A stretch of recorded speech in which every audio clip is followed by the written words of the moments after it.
Constant Worlds is a podcast following the meta-disjointed journey through the Dark Tower series by Stephen King.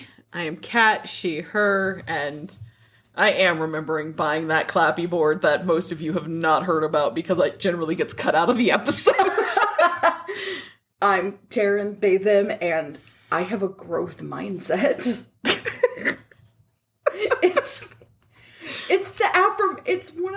It's written on the back of my, you're gonna find out later in the episode what that's on, okay? I thought you were trying to say you had a growth, and I'm like, what the fuck are you talking about? Do we need to go to the hospital? No, the growth, decided he didn't want to be part of the episode anyways, and the went growth over there. Rocket. But now he's over here getting pets, okay? So we are reading The Shining, and first of all, rest in peace, Shelley Duvall. Oh my god, what timing. Right. What timing for us, not for, I don't think she died because we're reading The Shining. No. Maybe she knew. Her shine went off. She's like, no, I can't. No more. Shelley Duvall absolutely shined. Both, just her heart, her soul. She had magic shine. She was... Yeah. Shelley Duvall was everything. She was. She is a wonderful actress who played Wendy Torrance in the 1980 film version of The Shining, directed by Stanley Kubrick. She was fucking incredible, and she deserves so much more credit than she gets. And yeah, it's a sadder world because she's not in it. Yeah. So, let's get on to the trigger warnings for The Shining. Because, of course, it's a Stephen King book. There's lots of trigger warnings. Yeah. I'm sorry. Really, at this point, you know what you're getting into. It's been nearly a year, guys. So close. It's, this is episode 23 that we're in right now. So, you know what shenanigans are coming. But, let's do this. Okay. Alcoholism, violence, child abuse, racial slurs, domestic abuse, murder, blood, addiction, physical abuse, death, gore, racism, emotional abuse, mental illness, death of a parent, confinement, toxic relationship, body horror, sexism, sexual content, suicidal thoughts, fire, gaslighting, grief, car accident, homophobia, ableism, child death, torture, pedophilia, sexual assault, sexual violence, body shaming, stalking, and animal death. I'm really surprised that, because you pulled this off of Storygraph. I'm really surprised that they use the term addiction and not substance use disorder, because that's kind of the more accurate and accepted term now. I mean, addiction also, but because people could be, I'm addicted to chocolate. I think that because the way Storygraph works is that it has a set already kind of put in. So this book's super old. The first person who read it, who went on to Storygraph and put them down, they may have made their own set. But then the 10 people after them, they may have just used the set that the first person did and just kept marking them as yeah, I agree with that. So people may not have thought to add that, especially because while readers are generally, somewhat learned people, because you have to know how to read, it doesn't necessarily mean that stuff like that is on their purview. Yeah. So it's entirely possible it is because addiction was just the one thing that other people had posted and no one typed in their own label for it. No, that's fair. I think I was waiting to hear if substance use disorder would be there as well as addiction, because that does make sense. Yeah. And I think people would hear both, but I was a little surprised. So The Shining was originally released in January of 1977. King's website states he got the idea after a stay at the Stanley Hotel in Colorado, which you can stay at, by the way. There is even a Stephen King suite. It is, of course, room 217. They do have basic rooms which run about $260 and up a night.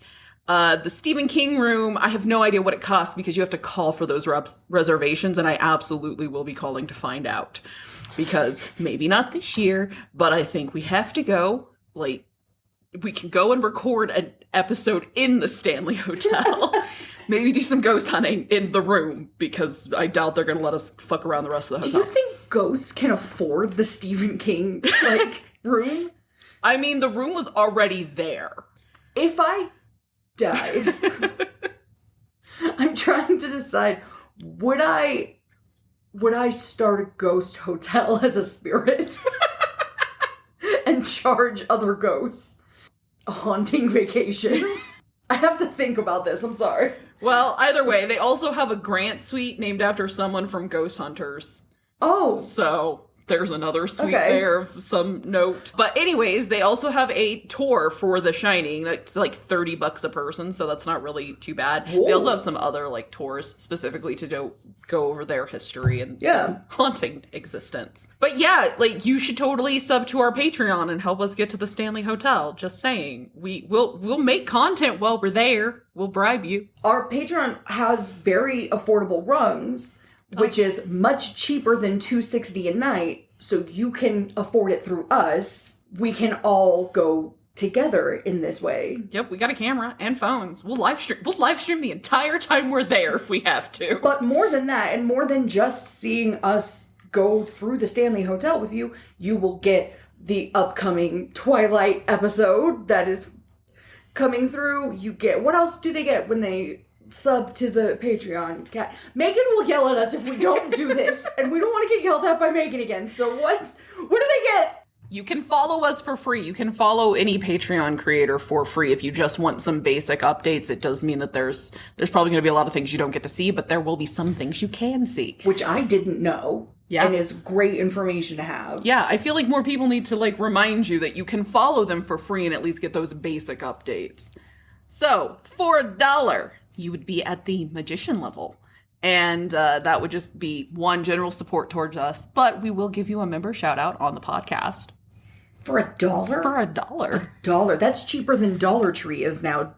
Everything at Dollar Tree starts at $1.25, so we're undercutting Dollar Tree and dollar stores. Just want to point that out. For $5, you would be at the Hierophant tier, and that is a member shout out and just cut episode content. So when one of us is babbling about weird things. Why are you looking at me so pointedly, huh? Because so far both of them have been yours. Look, I don't have a defense. I'm just saying that someday it might be yours. Oh, it's probably going to eventually be mine. It won't, but it could be. It won't, but maybe. So really, what we're saying is I am the Hierophant. At $10, you will be pulling the wheel.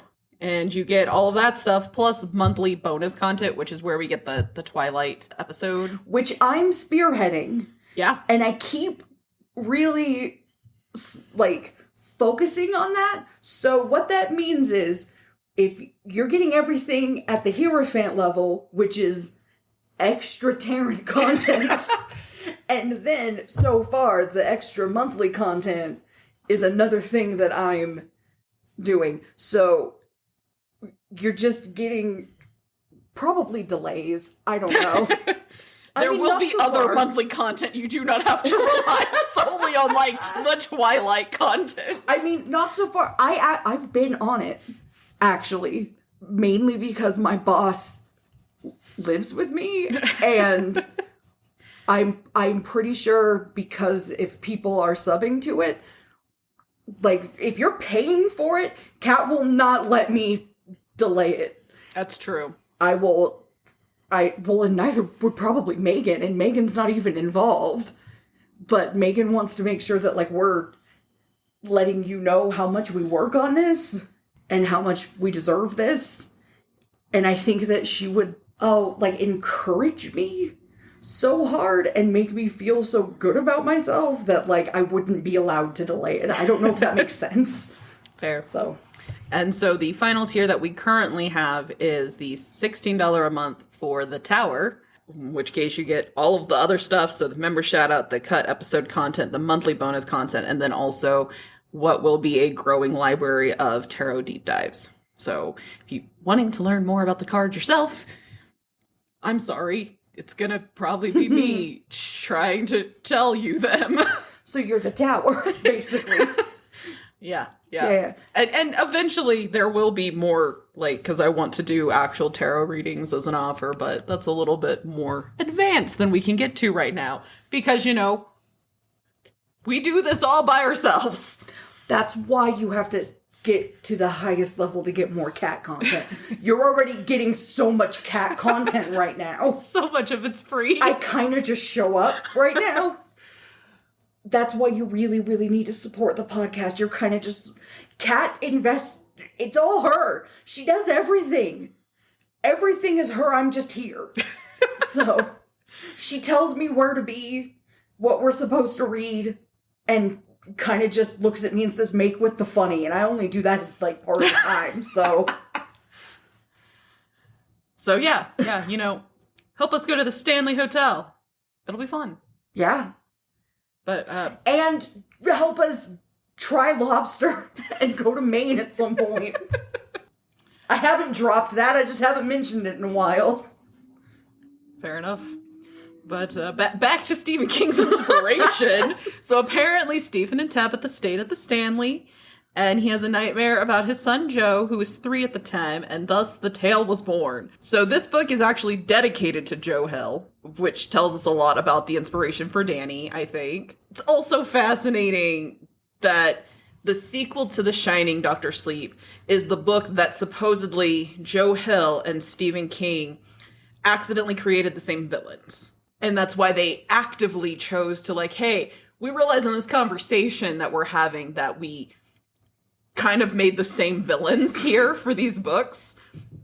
So we're going to cross-reference each other. So in Nosferatu, Joe Hill, he doesn't even just have just the one reference to the True Knot, which are the villains in Dr. Sleep, but he also has like a Pennywise reference and shit like that in Derry, Maine. And then I'm of the impression in Dr. Sleep, they do reference the villain from Nosferatu. My brain blocks out the name True Knot because all I can think of is Omegaverse shit. I have no problem with furries or Omegaverse people. I don't know if those two worlds overlap. It feels like they should, but I don't know if they do. I have no issue with either group of people. I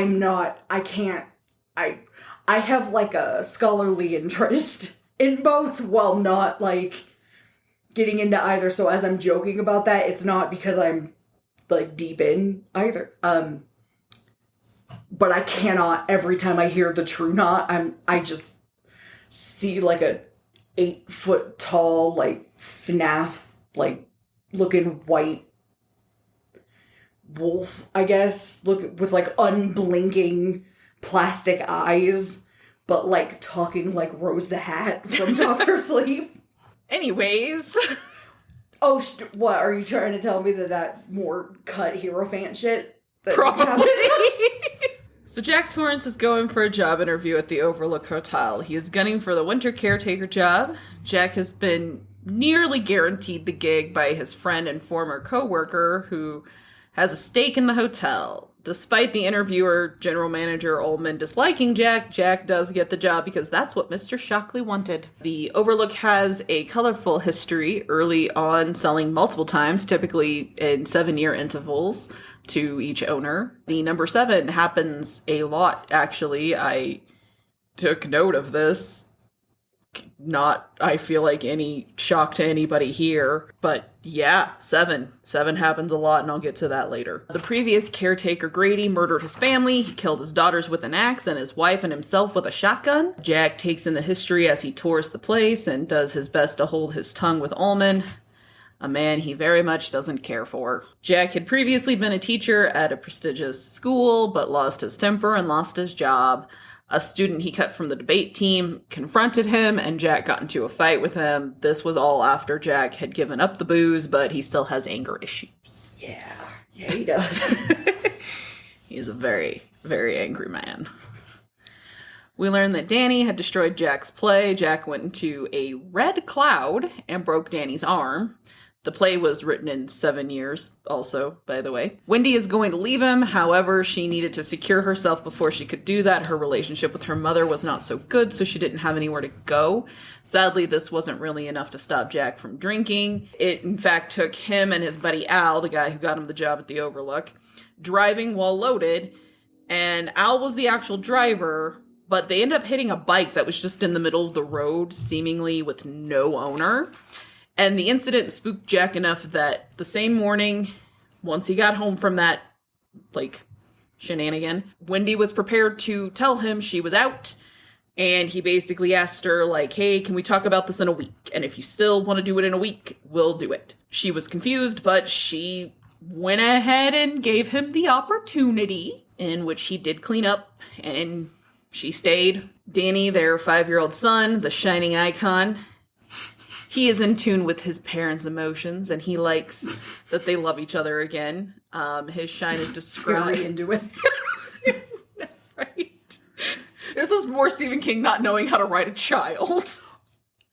Oh no, I found Danny very believable as a 5-year-old. I don't know what you're talking about. Danny's shine is described in moods and colors, and he is waiting for his dad to come home from the job interview. While he waits, he gets a visit from Tony, which his parents believe is some kind of imaginary friend. Tony warns Danny about the hotel. Jack, gets his job, comes home. Danny thinks that when he sees Jack getting out of the car that he sees a bloody mallet next to Jack, but it's just groceries. I mean, we've all made that mistake before. That's part 1. Part 2. The family is driving up to the Overlook. Ullman shows them around, and we finally get our buddy Dick Halloran. The guy who saved Mike's father, the legend himself. Who is, like, the best. I know, right? I fucking love Halloran. Like... Icon. Yeah. So Dick speaks with Danny mentally, and when Dick is done with the tour and loading up his things to leave the hotel, he asks Danny to help him carry his stuff, because, that's what you do. He uses this opportunity to talk to Danny about his shine and to warn the boy to stay away from room 217, the Stephen King suite. Dick also mentions that he checked Wendy and Jack for a shine. He said that he didn't believe Jack shined, but there was a hesitation to that. Because there is something about Jack. So Dick tells Danny that if he needs help to reach out with the shine, and Dick will come help, but that everything is like pictures in a book. It can't hurt you. Though privately, Dick does qualify that he thinks it can't hurt you. Danny returns inside, and the last of the staff depart, leaving the Torrances and the ghosts of the Overlook for the winter. I'm just going to talk real quick about the 7s. Yeah, please. The mini 7s. Yeah, because I'm surprised they're not 9s. Yeah. Or 19s. So, obviously, I was taking note of the years that the Overlook sold early on. When we were going through that. Roughly at the start, there were 7-year intervals, and it's selling again. Then it stops doing that. It's not like it's perpetual. Additionally, when Jack is getting assessed whether or not he can keep his job at that school as a writing teacher, there were 7 staff members who voted, and it was 6-1, Al being the one who wanted to keep Jack. Yeah. But there were 7 members. And the reason I actually bring this up is because our last 2 tarot pulls have been 7s. It was like the 7 of Pentacles and then the 7 of Swords last time. Huh. And I think that is fucking wild. Fascinating. Yeah. The fact that we got 2 7s leading into this, because especially when we pulled the 7 of Swords, I figured, it must be because we're about to do A Way Out. Also, with that is, I believe we had the back-to-back 7 of Pentacles, where we got it, and then we got it again, and then we got the 7 of Swords. That's wild. So, the fact that 7 is really playing up, and the tarot has been leading us here. Yeah. That is... I can't remember what I was watching or what we were doing, but I think there was something, maybe it was a podcast I was listening to, something where it was saying that, like, statistically, if you ask somebody for a number 1 out of 10, they're going to say 7, which I think they were using as a way to, like, debunk something, but in this case, I actually think that is more in, like... Yeah. Because we pull random tarot cards. We do. I shuffled them, like, explicitly, I think, on the last episode, where you could hear me shuffling them, and we still pulled that 7 of Swords. I watched you shuffle the cards this time. You literally showed me with your hands, because while I love crazy, weird, spiritual, like, I like to see stuff that I cannot debunk, but I love nothing more than a good debunking. Because then when you can't debunk it, it's better. But if you can, I love it. Apart from 7s, because this book, like, I am legitimately very much enjoying this one. Yeah. It's so good. I actually read it. I struggled to stop where we're supposed to stop and not just keep reading. It is really good. It was good to begin with, but when we hit where it's being described how Danny is tuning into feelings and thoughts. Other books and other writers will describe psychic powers. It's such a cool way to do it. And I joke about Stephen King not knowing how to write a child, but there was something so charming about when he is sitting and talking to Halloran, and he's supposed to send the little mind arrow, and he sends the hi, Dad. It's so adorable. There are just these moments. I legitimately do believe that Stephen King has met a child. And I don't know that I have believed that with other books. You brought up another moment that I had clocked as I was reading it. And as you're mentioning it, and I'm hearing it, the way that you're describing it, I'm clocking it again. And I'm wondering, even if we don't dive in and talk about it, I'll just talk about it how I clocked it. So when we talk about Danny scattering Jack's play, I think a theme, at least through parts 1 and 2, is this idea that Jack's anger gets him into trouble. His red cloud. Jack is a writing teacher, and he's obviously teaching classics. Yeah. And we know that Stephen King was. Yeah. That is something that comes up in one of my favorite classics from childhood, Little Women, which is a weird connection to make, but follow me. Okay. It's not the first time you've talked about Little Women on the podcast. I'm not shocked. I grew up reading it. It's an important book to me, and it's absolutely not the first time that I've seen connections here. So the main character of the viewpoint changes in Little Women, but the main character is Joe. And Joe wants to be a writer. Joe becomes a writer by the end. But Joe has this, she struggles with anger in the book. And because of the time it was being written in, and the fact that Jo was a woman, and the viewpoints of women at the time, the idea is that she has to tamp her anger down and deal with it, rather than having legitimate anger. The movie that came out with Timothée Chalamet and Saoirse Ronan and deals with it in a better way, I think. That movie's great. That red cloud, and when we see Jack at the beginning of the book, he's very the way that he's behaving with Ullman is very he's Ullman is an asshole, but Jack is also an asshole. Yes. He thinks that he is very much too good for this position. Yeah. And he is very resentful that he has to be there. There is a scene in Little Women where Amy, she wants to go somewhere that Jo and Meg are going, and she can't go. She's not invited. So Jo is kind of mean about it. So when they go, she takes Jo's manuscript, which is all handwritten, and fucking burns it. And this is a manuscript that Jo, hours and hours of handwritten pages, she can never get back. So it's similar, I imagine, to being written out on a typewriter, a play written out on a typewriter, which I think is even more of a call out because they go to see a play. And then later in the book, the next scene, Jo has not forgiven her. In the words of her mother, Jo has let the sun set on her anger. Don't remember if that's in the book. I know it's in the movie. I can't remember from the book anymore because I haven't read it in a long time. Jo goes with Laurie, who will eventually marry Amy, choosing her because Jo won't marry, second best. They go ice skating, and Amy tries to follow them, but they're ignoring her, and she falls through the ice and almost dies. And almost freezes to death. And Jo feels very guilty for this for a long time after. And it's this lesson that she learns about, her anger has caused this. It's this theme through the book where, Jo's anger gets her into trouble. And later it will happen again. We're like, well, she gets very angry at the guy who she will end up marrying later. Like she just keeps having these moments where like anger gets her into trouble. And it just felt very similar. Let's talk about Wendy. Let's talk about Wendy. We talk about Jack Love, but we already talked about Shelley Duvall. Yeah. Who everybody knows played a wonderful Wendy.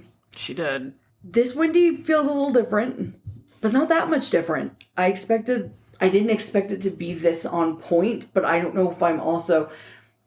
When she was described as having golden hair at one point, I'm like, no, that's not... That's not Shelley Duvall. Like, the great legs was right. I'm like, yes, that's fine, but do not come in here with golden hair. You need to take that and go. I'm more interested in keeping an eye on some other things with Wendy. I feel like it's interesting that Halloran pegged her as not having a shine. Because I think that kind of leaves her as almost like a straight man, which she is in the movie, if I remember right, as well. Yeah, she's usually like not got a clue what's going on, but she's trying. She's like, I do not understand what is passing here, but I have a job to do. Also, I was impressed that she was ready to divorce Jack. That felt like a pretty big show of strength. Yeah. That she's at that point at the beginning of the book. I think that's part of what made it feel like such strong writing to me. Because she feels like a strong character. But then it kept going.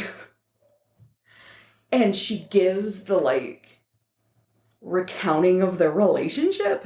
Yeah. I think the line that really hit me was the grossest to me was when she talked about her separation from Jack at one point, just before they got married, and it was, well, Jack, like, tells her, you needed to go back to your father to decide which one of us you wanted to marry. I don't think I understood what was that.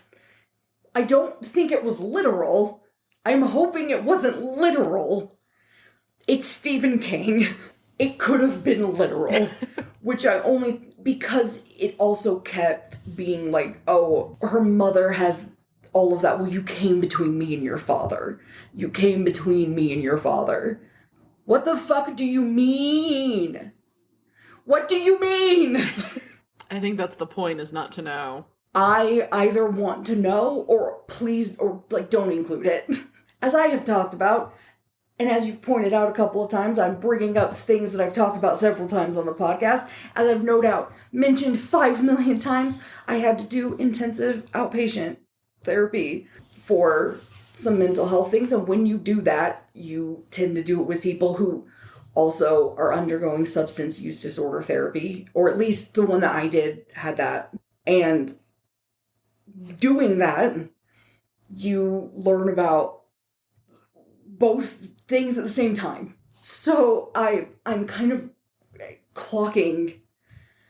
I don't know if it's on purpose or just because Stephen King is in recovery and he's writing Jack as somebody who's in recovery and then in a relationship with somebody who kind of has probably codependence things. I don't know. That's what I'm watching for. In the movie, she absolutely does.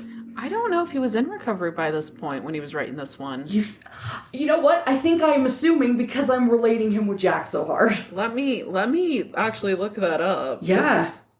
Because 77, that's fair. He was 33 years sober in 2022, so 89. He was not clean yet. I mean, people do go in and out of trying, and I imagine that's what you're getting to, but technically he was not clean yet at this point, even if he was trying to be clean in the 2 years that it took him to write this. Well, he had some idea. A few years. We'll say a few years. Because often people who are suffering with substance use disorder are also aware of what recovery looks like. Obviously, he had to be because he's writing somebody who's in recovery. What I'm getting to is that I have some papers from my outpatient therapy. We have someone who's in recovery, somebody who's supporting that person who's in recovery, who has some trauma of her own from her family and from her background. And from her husband, even. Oh, yeah. That's part of why I brought up that whole, like, going through her whole relationship with Jack. It was not a good relationship. And the way that it's framed around each bed that they had shared, that could have been nice. That could have been a cute way to, like, frame that. I don't think it was the alcohol that made Jack a shitty person. The alcohol did not make him a dull boy. No. Oh, God, no. And actually, one of the papers I have is co-occurring disorders between alcoholism and, this says addiction, disease, substance use disorder, and psychiatric conditions, because most of the time, it's going to be both. I have never met somebody who suffered with substance use disorder who was mentally healthy, who was like, no, I don't have, like, any, like, mental health issues. I just really like using substances. Well, in all actuality, is any human free of mental health issues? But according to my therapist, no. Every single person has some traits of every single mental health disorder. And I agree with this. Which is why you shouldn't be trying to also, like, diagnose yourself. Some self-diagnosis is, like, healthy and is helpful, because then you take it to your professionals and like, seeking out help with that. And if you can tell that they're being, like, that they're not being helpful and you need help continuing to go, if you're basically being told, no, there's nothing wrong with you. And you can tell that something's going on. But looking at another person, like the big trend right now of, like, they're a narcissist. They have narcissistic personality disorder. Every single human has moments of narcissistic personality disorder. Well, every single human has moments of narcissism. It does not... It does not equate to a disorder. Same with depression. Even if you are a, like, psychiatric professional, you shouldn't be diagnosing anybody that you are not treating. But yeah, I have my paperwork of co-occurring disorders. So I'm not going to... There's 14 on each side. I'm not going to read all of them because we'll be here all day. Some of the co-occurring disorders between alcoholism and substance use and major depression and psychiatric conditions is, like, biological illness, in part hereditary, affects the whole family, both of them. Facing the disease can lead to depression and despair. Disease is often seen as a moral issue due to a personal weakness rather than biological causes. Feelings of guilt and failure, feelings of shame and stigma. So these lists are ways that both of those things are similar, but on the other side is a bell curve, which we can put pictures on socials or something. Yeah.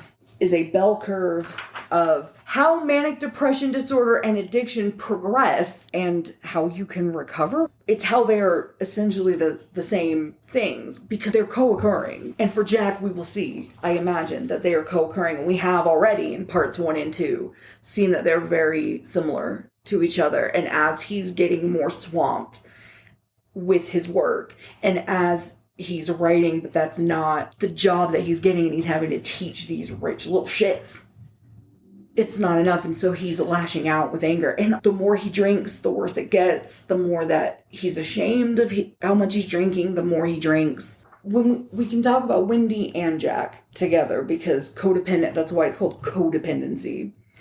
I have this very cool sheet from, this is Codependence Anonymous, which is www.coda.org. It's big C, little o, big D, big A.org. And it's recovery patterns of codependence. This is another one that's a lot of information. It's like 3 pages. No, it's 4 pages front and back. So I'm just going to read a few. But I want to follow this as we go through the book. And I want to look at Wendy specifically because I want to see how long Wendy is in denial with Jack. And I want to see if this affects the outcome of the book. And I want to see if maybe, as we're talking about it, there is one column on this sheet that is codependence often, and then on the other side it's in recovery. If Wendy had been in recovery and actually not, if she had actually divorced Jack, obviously she wouldn't be there. But if she had really looked at her own side of this, there's a moment, well, when Jack first drops Danny on the floor, she thinks to herself, like, I don't want to be like my mother. If she had kind of followed that thought more, and instead of looking at herself and going, well, he has to find his joy outside of the house, but gone the other way and looked at it and gone, he dropped my son, and maybe looked more at these things, maybe would, like, where would we be, maybe? But let's talk about this. Danny might not have a shine if he hadn't been dropped. No, the shine's because of how he was born. Remember? I'm making a joke. I know, but I disagree. I disagree with your joke. I don't like it. There's denial patterns, low self-esteem patterns, compliance patterns, control patterns, and avoidance patterns. So maybe I could read like 2 from each for this episode. So from denial patterns. Or if you see one in particular that you feel like Wendy has demonstrated in the chapters we read. Well, under denial patterns, I think, have difficulty identifying what they are feeling. When we first see Wendy, she is struggling with, she's describing how she's feeling about moving from the East Coast and the idea of going to the Overlook as like a grief, but she can't figure out why she wants to just start sobbing. Her whole life is getting turned upside down by this guy's drinking and the anger that he lashes out against a student. Here's what I don't understand. If it's like a prep school, was this kid not like under 18? That is a question I have wondered as well, because the way it is described, it sounds like it is a prep school, which makes me think that it is a under 18, like high school kids, but it technically is not made explicitly clear. That's why I just called it a school. Yeah, so he punches a kid who's pretty certainly under 21. Yeah. He attacks like an under 21-year-old for slashing his tires. That's the information that we have so far. After this guy broke her kid's arm and dropped the kid on the floor, and that's just what we know about. Well, and you know what's interesting with that is that so much of Jack's actual history is told from Wendy and Danny's perspective. When we're in Jack's head and we're getting it from his side of things, he is largely thinking about the present with a couple of throwback lines to like, you know, oh yeah, that little shit was like at my car and I ruined everything then. But he really doesn't think about what he did. He just has like almost like flashes of these moments in his life, and he looks at it at a very surface level.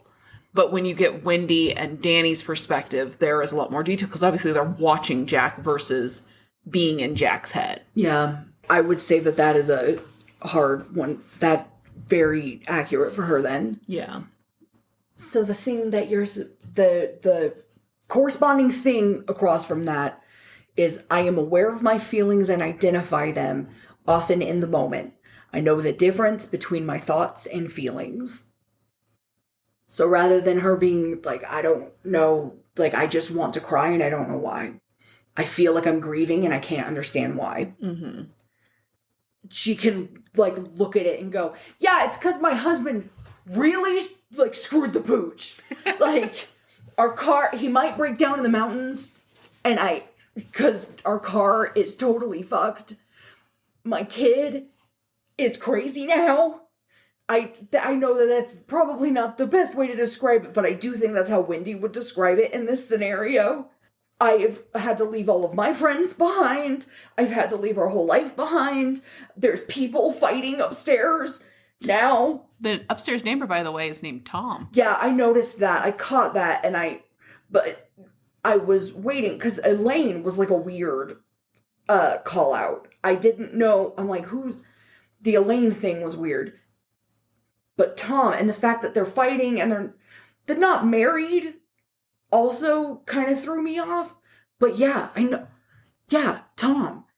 And the fact that, like, yeah, and the constant fighting, and the fact that and the, like, please don't, Tom. Like, that's fucking, like, who does Stephen King know named Tom who mistreats his wife? Or girlfriend. Like, long-term girlfriend, I guess. Who do you know, Stephen King? What does Stephen King know? I'm gonna be, like, looking out the corner of my eye at every Tom now. He's not going to tell you about Tom the same way he's not going to tell me about Kieran, and the same way that for some reason we're going to know how he eats Oreos, because he posted that. It's a very personal matter. All right, so it has been passed to me. Yeah, I had to make Kat try to help me find one because I'm just been a lot, like, and, you know, right, Kat read it too. So I'm going to go with having trouble setting healthy priorities and boundaries, because I feel like that's something Wendy definitely struggled with, because she didn't ask Jack to really stop drinking. She's going to go straight in for divorce, which is fine. She should. Like, she has every reason to not be with this man anymore. But also, her, like, when she is going to ask for the divorce, she shouldn't have stopped. Well, not even just that. She doesn't get rid of the alcohol. No. It's still there. And more than that, it's not just Jack. It's the people around her. The parts of her are, like, broken down. And the place where it starts is at home anyways. And she can't set boundaries with her mother. No. When she takes Danny to visit her mom, which she shouldn't be doing to begin with, because she was no contact with her mom. Yeah. But then her kid's born and she's like, well, now I have to. And it's like, you do not. And she says Jack doesn't even know when she's going, but she's taking Danny to visit her mom, and her mom's remaking diapers, giving her shit, and making her feel small and less than. Yeah. And rather than setting boundaries and saying, you don't do that. This is my kid and this is how I parent and we parent. She can't do that with her mom either. Yeah. Because she has no sense of... Yeah, she has no boundaries. Yeah. And I mean, the in recovery portion of that is I am able to establish and uphold healthy priorities and boundaries in my life, which, I mean, yeah, that makes sense given the problem. It's, you need to hold your boundaries. And just because someone is related to you does not mean that they are entitled to you. I think that will affect how we, like, what happens in the rest of the book. That one especially.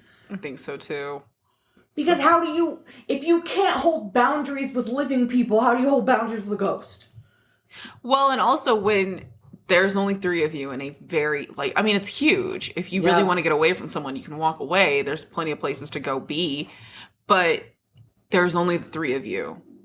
And that's it. You already struggle with boundaries with your husband. To the point that when he did have the accident with the bike, like, Danny mentions it to her. And she tries to ask Jack, and he just keeps denying it. Yeah. But she's got to go, okay, well, I guess that's a secret that Jack just gets to keep. And it's like, what if he had hit a person, though? Like, what if there was a bike owner involved?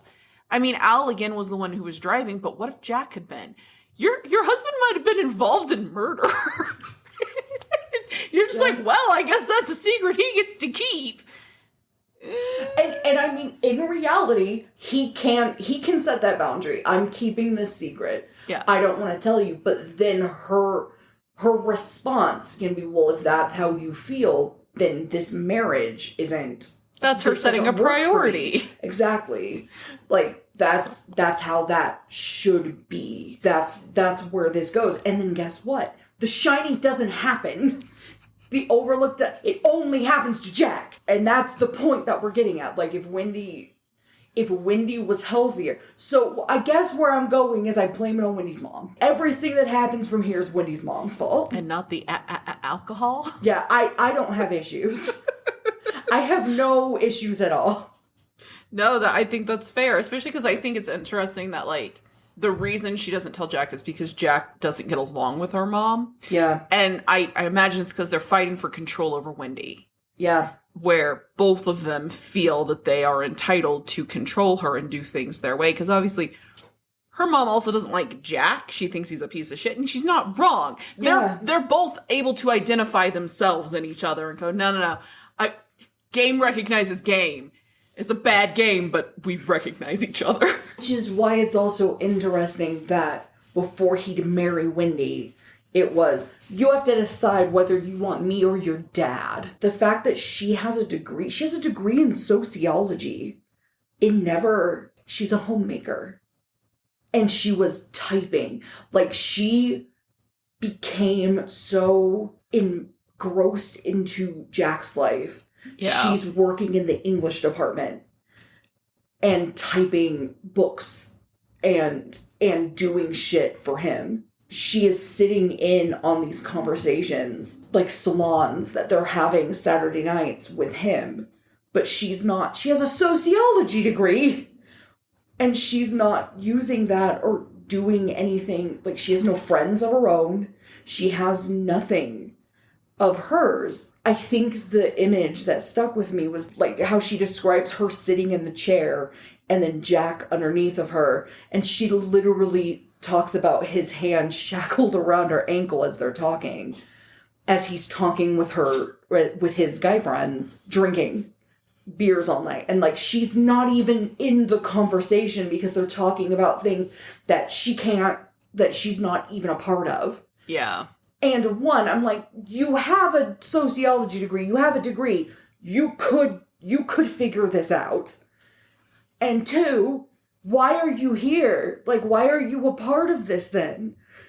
Why do you have to be here, and why are you the only woman in the room? Like, why does this have to happen? Yeah. And it's very like, because the point is that Jack is holding court. You are all here at my house. You are here to see me, to hear my thoughts, and to see what I have. At least that's how it feels and how it's presented.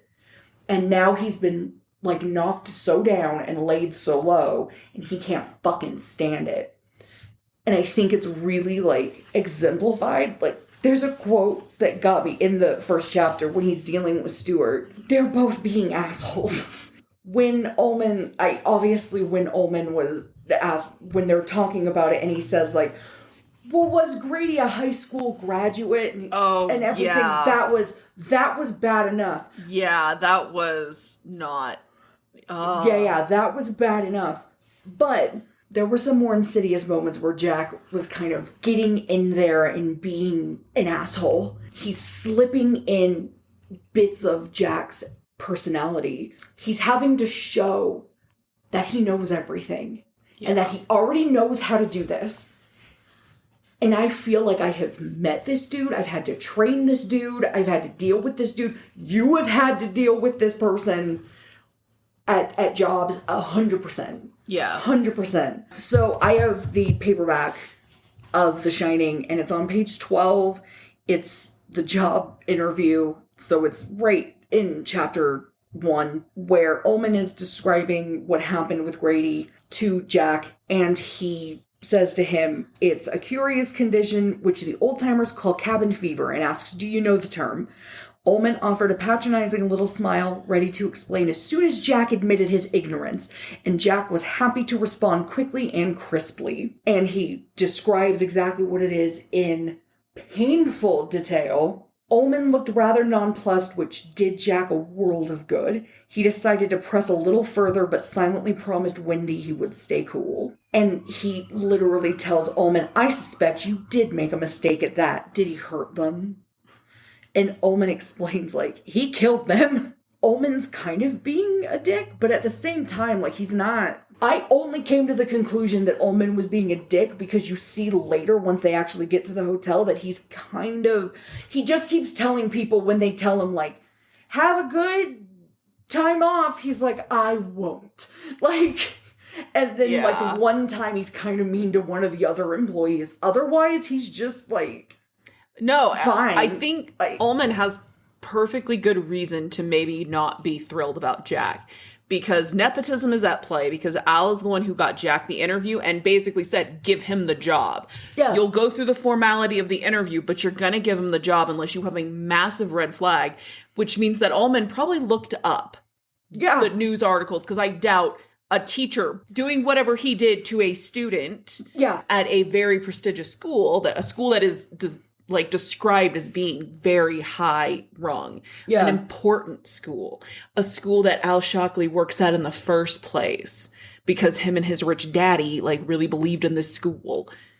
Ullman just has to make a phone call to one of those other 6 members that voted against Jack and be like, hey, what actually happened here? Well, and going a step further, Ullman has already hired one father with a wife and kids and had that end horribly. Horribly. All he has to be is a person with a conscience, and he has a reason to not want to do. Jack could be the most qualified and nicest and best person in the world, and Ullman could have trauma. I talked to this man. I spoke to this man. I met his family. They were fine. They were fine people. They seemed nice to me. I met the children. I knew who they were. It has nothing to do with Jack. He doesn't know who Jack is. Yeah. Jack is having such an issue because he is carrying guilt from how he behaved. He's carrying his own bullshit forward, and he's looking down on Ullman because he feels better than him. Yeah. You only manage a fucking hotel. You're nothing. You're underneath of me. But you're acting like you're better than me because you're about to be my manager. I get it. It makes sense. But he straight up says, there's a quote, because I highlighted that as well on one of the pages where it just straight flat out says humiliating situation. Yeah. Did he actually think that, he'd let his kid just run up to the attic? And no. But he has to tell you that that's off limits because that's his job. And he has less of an issue when the maintenance guy tells him essentially the same thing, watch your kid. Because he doesn't say keep your kid out of the attic. He just says, keep an eye on your boy. Jack has less of an issue when that man tells him essentially the same thing. Yeah. Yeah. And Jack is totally the one watching his child. It's not Wendy at all. It's all Jack. That's for another episode, I think. Probably. Because I'm interested to see where that goes. To reiterate, as I said earlier in this episode, last time we pulled the 7 of Swords, telling us to be cautious of betrayal and deception, both being done unto us and as a tool for one's own gain. So, Taryn, tell me what we get this time. Oh my god. Is it the 7 of Swords? No. Is it a 7 of Pentacles? No, it's the Hierophant. That's why I was... It's so much funnier. I don't know if you're gonna, if that's gonna end up in the main episode, or if that's going to end up being on our Patreon. But it's hilarious. And if it's not in the main episode, sub to our Patreon at the Hierophant level to understand why that's fucking hilarious. So, the Hierophant is the embodiment of ritual, tradition, and conformity. He can be interpreted as the need for acceptance from others and to fit in with society. The Hierophant suggests adherence to rules and principles, which could indicate being part of a group of people, whether taking the role of mentor or regular group member. The established system of rules is comforting. Are you telling me that the Hierophant is the embodiment of the tism? I mean, kind of, because it is a rules lawyer. Hierophant's essentially rules lawyer. Yeah. That's hilarious to me. Again, if sub to our Patreon at the Hierophant level to understand why that's hilarious. And I'm interested to see if that makes a lot of sense for a next reading. What is our reading, Kat? So we are going to be reading part 3 of The Shining. And just part 3 because it's really long. Ooh. It's and The Wasp's Nest. And by the time this comes out, will we have already had our big anniversary? Yeah, probably. We'll have already done. So that'll be up on VOD. Hopefully. Tech God's willing. If there's any problems, if the stream is legitimately 6 to 10 hours, it may not go up as one singular video. I might have to chop it up a little bit. in 2 parts. Okay. Well, go check out YouTube and Twitch and see if our anniversary stream is on VOD by now. And if it's not, keep an eye out on socials for when that drops. Because we've been doing this for a year by this point, and we'll be playing Get Out. No, Get Out's a movie. We're playing A Way Out. A Way Out. You know what? I am sure that there are other worlds where that game is called Get Out, and maybe the listeners should go find those.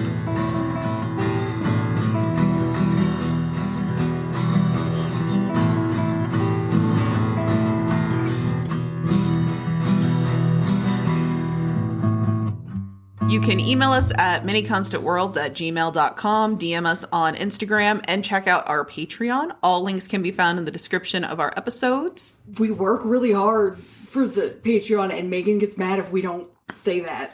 We work hard for that money. So hard for that money.